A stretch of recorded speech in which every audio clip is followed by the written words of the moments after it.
Tuwang-tuwa si Pangulong Duterte nang mabisita ang kanyang bagong apo kay Davao City Mayor Sara Duterte na si Baby Stonefish, ang unang tagpo ng maglolo tinutukan ni Victoria Tulad.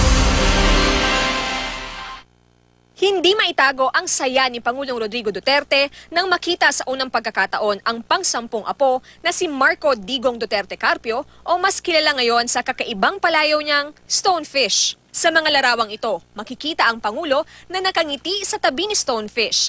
Bumisita ang Pangulo sa bagong apo kay Davao City Mayor Inday Sara Duterte Carpio pasado alas 11 kagabi sa Davao Doctors Hospital. Nagtagal ng mahigit 30 minuto ang kanyang pagbisita. Hindi na nagpaunlak ng panayam sa media ang Pangulo. Pero bago makita ang apo, nagkomento siya tungkol sa kakaibang pangalan nito. Ganon talaga si Inday. Ganon niya, stingray ang mga.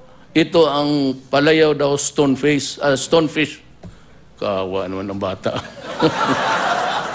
Bukod kay Pangulong Duterte, nakabisita na rin daw ang ina ni Mayor Sara na si Elizabeth Zimmerman ayon sa Davao City Public Information Office.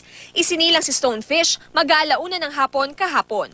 Ayon sa Pangulo, may tradisyon sila sa pamilya kung saan ang bagong silang na sanggol ay papangalanan sa kung sinong lolo at lola ang magwawagi sa anyay bidding nila. Pagbili man daw niya sa akin, that's a practice eh.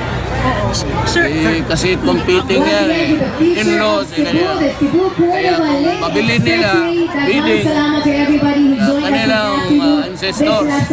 Habang manalo, yung mga pangalan ng ancestors na pumamili. Si Stonefish ang ikatlong anak ni na Mayor Sara at asawang si Attorney Mans Carpio. Si Sharky na 7 taong gulang ang panganay. Sinundan naman siya ni Stingray na 3 taong gulang. Sabi ng staff ng alkalde, naisip ni na Mayor Sara na bigyan ng palayaw ang mga anak na hango sa sea creatures dahil sa napanood nilang animated movie tungkol sa mga ito. Bagaman nanganak sa pamamagitan ng cesarean section, stable naman daw ang lagay ni Mayor Sara at ng kanyang anak na si Stonefish. Pero sa ngayon, hindi pa masabi ng City Information Office kung kailan sila makalalabas ng ospital.